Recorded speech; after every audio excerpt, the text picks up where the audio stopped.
और सीधे रुख करेंगे मुंबई का। हमारे साथ मौजूद है हमारे साथी प्रशांत पांडे। प्रशांत, लगातार सियासत जो है महाराष्ट्र की वो गरमाई हुई है और अभी हमने सुना कि किस तरह से किरीट सोमैया जो है वो प्रेस कॉन्फ्रेंस कर रहे हैं और हुकूमत को घेरने की वो पूरी तैयारी कर रहे हैं। जी बिल्कुल, देखिए इसमें कोई दो राय नहीं है क्योंकि पिछले दिनों से हनुमान चालीसा और मस्जिदों के बाहर लाउडस्पीकर का हटाना, ये मुद्दा जब से सुर्खियों में आया तब से आए दिन मुंबई और महाराष्ट्र में अलग अलग तस्वीरें देखने को मिल रही है।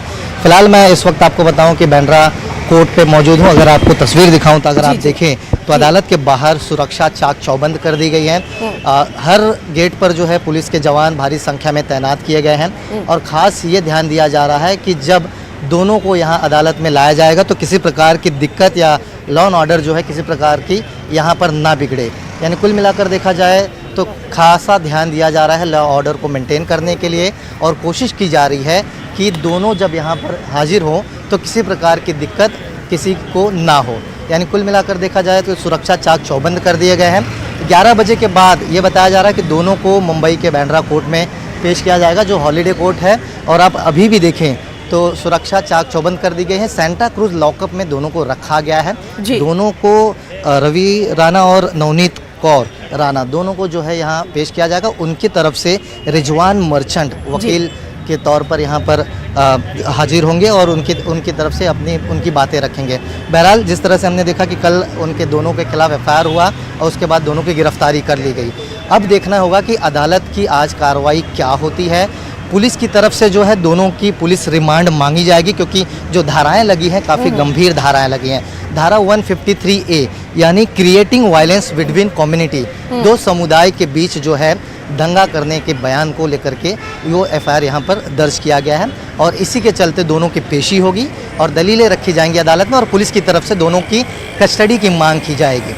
प्रशांत, इस सब के बीच में लगातार हम देख रहे हैं कि ये भी बयानात आ रहे हैं कि महाराष्ट्र को बदनाम करने की यहाँ पर एक पॉलिटिक्स की जा रही है। संजय राउत ने भी ये बात कही, सामना के एडिटोरियल में भी ये बात कही गई और कल जिस तरह से हमने देखा था कि वहां से लगातार जो हुकूमत है, राष्ट्रीय हुकूमत, उसके तमाम लीडर यही कह रहे हैं कि महाराष्ट्र की हुकूमत को बदनाम करने के लिए इस तरह की कोशिशें की जा रही हैं।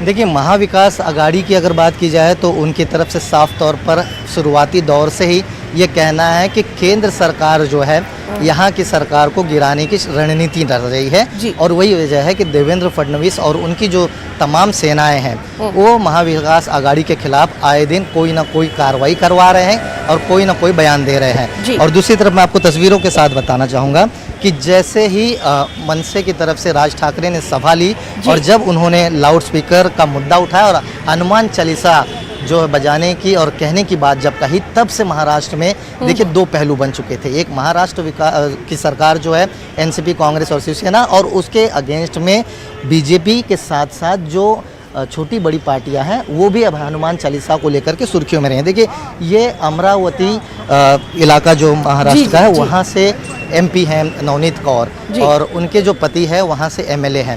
यानी कुल मिलाकर देखा जाए कि अमरावती से 2 दिन पहले उन्होंने जिस तरह के बयान दिए कि उद्धव ठाकरे के घर के बाहर, देखिए मैं आपको अगर तस्वीर दिखाऊं तो कोर्ट के बिल्कुल उस तरफ आप देखें तो ये ब्रिज के उस तरफ ही उद्धव ठाकरे का निवास है और यहाँ पर आप देखें तो बांद्रा की तरफ का जो एक रास्ता है उसे भी बंद कर दिया गया था। हालांकि कोर्ट के पूरे परिसर को आप देखें, आज रविवार का दिन होने के बावजूद भी कोर्ट पर अगर आप देखें तो आपको सिर्फ पुलिस ही पुलिस नजर आ रही है। यानी सिक्योरिटी के पुख्ता बंदोबस्त किए गए हैं और अब जब उनको पेश किया जाएगा तो उस पर भी लगातार हमारी नजर बनी हुई है।